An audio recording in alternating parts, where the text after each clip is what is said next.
before you get into the editor window, all that stuffs, I just wanted to give you a very quick introduction about this. Now, if you want to work with macro, probably you see this developer tab is already enabled here because this is a tab. As a developer, you must know how to enable this. Without this developer tab, you will not be able to work with that. So at the moment, I'm going to come over here. I can also come to options and do this way, or I can just come over here. I think right click and customize the ribbon. When I do this way, I can directly come to this window. So you don't have to go file options, something like that. Right? So when I uncheck this and hit OK, I won't have this developer tab here anymore. I right click, again I customize the ribbon, I make sure I put a check mark, I hit OK. So now I have the developer tab. So this is how we um, include the developer tab or initiate the developer tab on the Excel worksheet. Let me just confirm the recording. Yep, the recording is going on fine. All right. So that's how we initialize it. And then there is one more concept called trust center settings, which you might be remembering that when we were talking about the options. So when we come over to options and trust center settings and macro settings, by default, most of the Excel, when you install up, the default setting is disable all macro with notification. But here in this case, we wanted to make sure that we enable all macros because we are going to write the macro. So there's nothing potentially dangerous at this point of time. If you don't enable, you will not be able to run macros. So I'm going to hit OK. So this is done. So the second part is done. Now, let's talk about that macro recording. Have you ever done the macro recording before? Okay, fine. Let's say you're going to work in a team where you need to prepare a report, maybe on a daily basis, or it might be submitting a report on a monthly basis, however it might be. So maybe you can say, or maybe I could say financial report, right? Financial report. I can say weekly. Maybe just I'm just showing you how the recording works. So what I want to do now, when I say recording, I'm going to do some series of steps. I'm going to perform some activity in my Excel. Maybe I'm just typing something, and then I wanted to give the filling of the cell, and I want to make this look little bold. I want to make kind of italics, and then I want underline. So this looks little neat. And if you want to increase the size of this, maybe you're increasing the font, all this is fine. So you are just trying to um, type something into it, and this is what you're going to do every week or maybe every month. The 1 week is over, and the next week you come again, and then you type the same stuff. This is kind of a boring stuff which takes like 5-10 minutes. What if we have something on the one button click that works fine? So that's what we're going to see now. So what did we hear? I type something on a cell C1, and then I fill the color, and then I bolded it, and then I made it italics, and then I underlined it. So I'm going to just do the same thing on the macro recording part, and let's see how that the recording works. There are three ways you can do a recording. One, you will see the recording option right at the bottom left side, just close to this the window button. You can see here. You can click here, or you can come to the view tab. You can click on macros, and then you can click on record macro. This is second option you have, and then you can come to the developer tab. You can click on record macro. So there are three ways you can do a recording. That's absolutely your choice. So either anything is absolutely fine. Now what I'm going to do is I'm just going to click on this window. Now first my first recording. Um, Maybe here you have a couple of options. Normally we pick this workbook or we pick personal workbook. We never pick this new workbook. I will tell you what does this the benefit of personal macro workbook. For now, we will discuss only about this workbook. Description is good.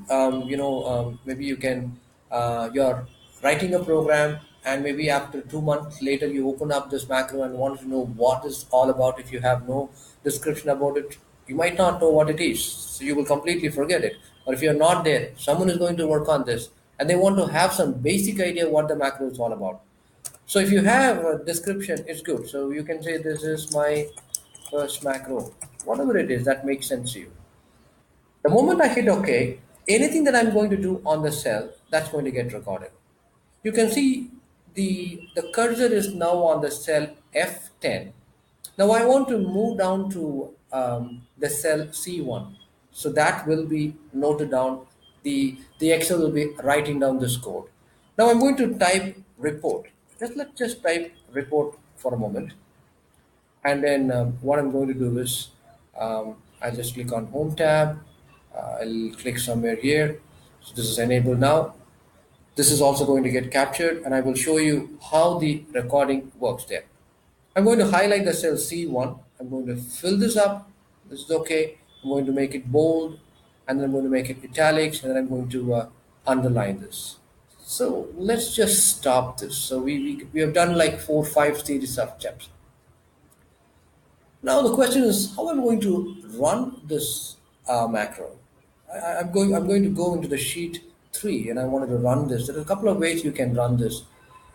Maybe you can come to the view and then you can click on view macro. So there is your macro. You can click on run. There it is. And then maybe you have another sheet. The next week you come, you don't have to type everything again. You don't have to modify all those steps. That's going to take a lot of your time. So again, you can come to the developer tab. You can click on macro window. This shows up this. You can click on run and it is there. So is there any other way? Yes, we have another way. I can click on insert. I can just click on this basic form control button and then maybe I can just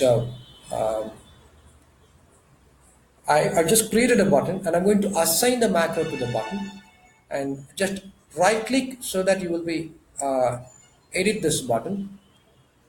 Let's say run, something like that. So I just click on this. Maybe let's say I will just completely clear this up and I run it up here. The button is currently here. So I wanted to run this up here. So that works. So this is how we assign button. All right, so recording looks very simpler for your a simple task which you do repeatedly every day or maybe every week, which you think doesn't make any sense. When you try recording it, that helps you save a lot of time and that helps you to eradicate unnecessary errors in the report. All right, so that's totally fine. But how does the code looks like? So that's what you might be interested now. So we have to come to the developer tab and we will have a separate window where you will modify your code. Where is that I'm going to modify the code? So you have two options. You can click on the Visual Basic option or the tab, or you also see the shortcut key, which is nothing but Alt F11. So I can click on Alt and then F11. It opens up the editor window. So this is the editor window. Now currently we don't have any code that is visible to us now because after the installation, this is the first time I'm opening up the macro here. So we have three predominant window in the Visual Basic for Application editor window. We normally call this as a editor window. So this portion is called the project. This portion is called a property. And this portion is going to be a module or where you're going to type the code. Now this is gray kind of stuff. It's something like, you have this minimize, something look like this. Now, when you open this Excel and you have this information, the same way, you have to open up some module. So all the code that you write here will be available under this module. When I double click this, you have your code here. So you see the comment here. So when you put the single quotes and type something, that will be a kind of a non-executional executional statement. So this will not be executed. Anything that looks green, that's only for your understanding. That's only for the information. Right? Okay. See now what happens is you can see, right? I was somewhere else on the Excel sheet, and when I clicked on C1, the C1 is selected.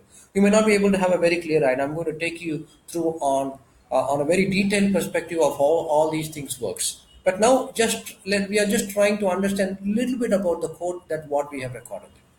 There are certain areas which may not even have to worry about it, but don't worry. So what we're trying to do is we are selecting the C1. So that's what is select object. And then we call something called active cell. So that's the active cell. C1 is the active cell because that's what we selected. And what are we trying to do? We are trying to type the information called report or the text called report into that active cell. And then again, I hit enter, so the cursor moved to the D cell. That's not highlighted here, no worries. But the final step, when I hit enter and I clicked on the C1 again, so that's captured here. And then I did some bold, and then I just gave some colors. So all these things are captured here. There are some unwanted things. The color, the tint shade is not required, and then the pattern tint is not also required.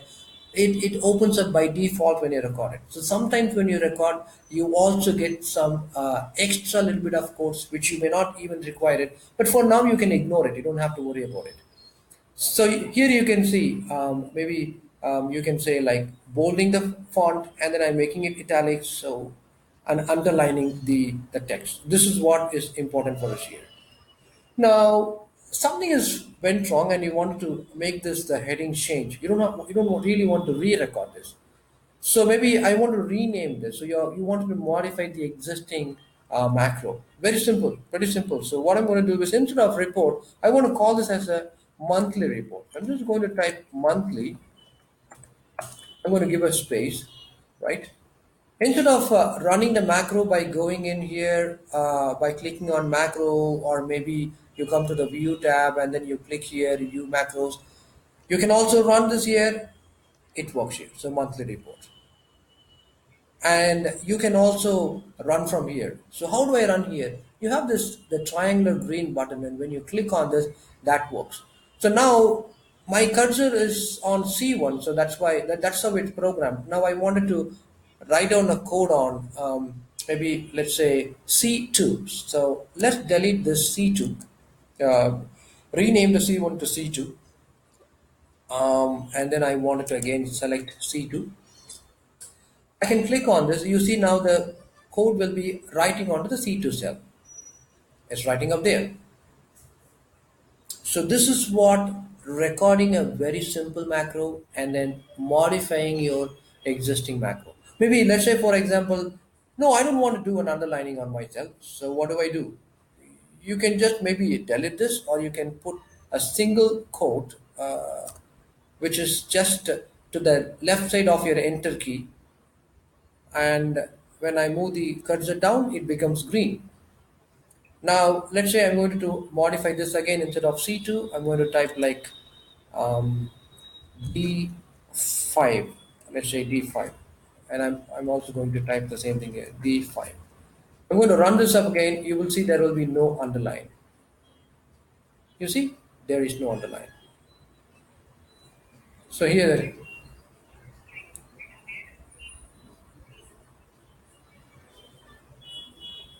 no, I didn't get your question.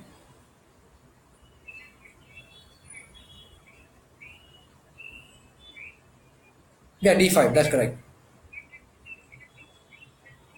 No, that is the previous one. That we already had it. Maybe what I will do is I will clear this.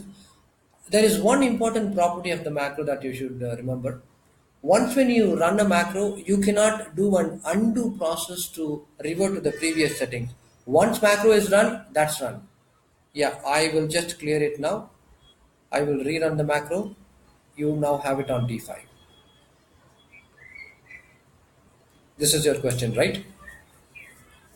Okay, so what I'm going to do is you can just copy this code and you can just run this, but I don't recommend you copy and paste it, because since it is a macro part and I want you to take some time and practice then and there, at least a little, that will help you a lot in cases. So here is a code for you. Just try doing the steps on your computer maybe today when you have some time. Just try this out. Just do the same thing. And I will send you this file. Now I have this macro.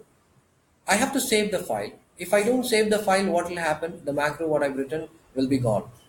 So when I save the file, I have to make sure that this is saved as an appropriate file, which we discussed a long time back. So when I pick this up here, I have to make sure this is a macro enabled workbook. If you don't save this way, you will not be able to have the macro, right?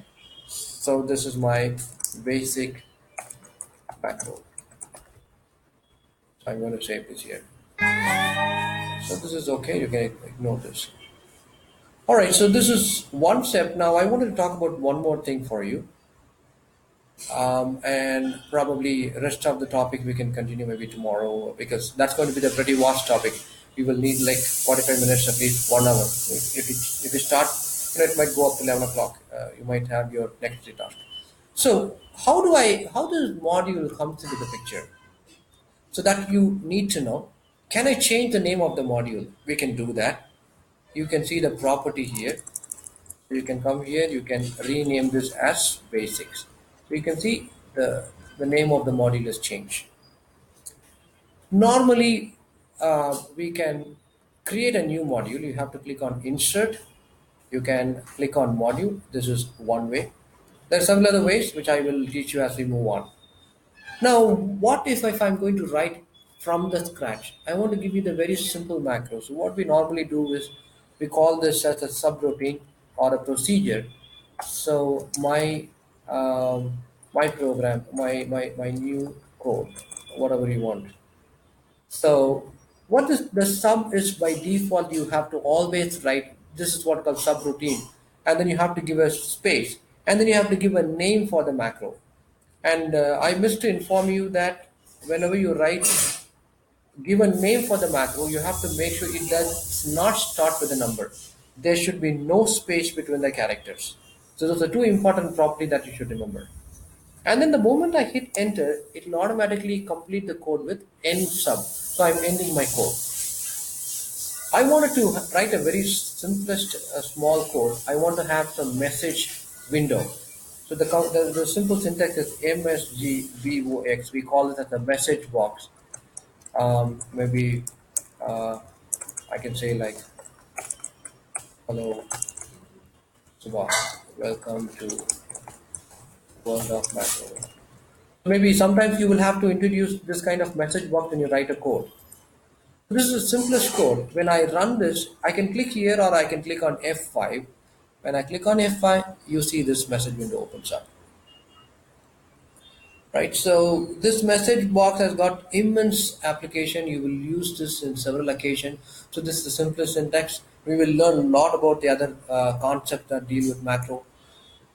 So this is the simplest code that you start writing on your own. So again, you come here, so you can rename this "Hello World." Give a space, and then you can write like this. And then you can also export this file. You can right click and then you can say export the file, and then you can save it wherever you want. Maybe I will move this down. Maybe I have it on downloads and formula and pivots and macro. I can save it. So this will be saved as a BAS file type. So when this is saved as a BAS file type, when I send you the file and when you open it, you can import back into the VBA window. So you can click on import file and you can look for the file and you will have the code ready for you. So you see here the basic one, right? So you have the code here. So you don't have to copy and paste it. You can just do an import and export of process. That way you will be able to retrieve your code. Right, so what we learned today is just a very basic concept: enabling developer tab, what is trust center settings, and enabling the macro is very important. And introduction to the macro recorder is all what we saw. And then you saw the editor window and other windows, like we have three other windows. The 300 windows, like the property is what it talks about, the property of the code and some of the sheets that you have, which you're going to see in detail as we move on. So the project window, property window, and the editor window here. So what if this is closed and this is gone? You don't have to worry about it. You come over to the view tab, you can click on project explorer, that opens up. You click on view, you click on the property window, and the property window is opened up. So that's it. So that's pretty simple and straightforward. So We are concluding today with this editor window and other windows and VBA macro code, a simple macro code. Five basic stuff we have seen. But understanding the message box, input box, data type is going to take a lot of time.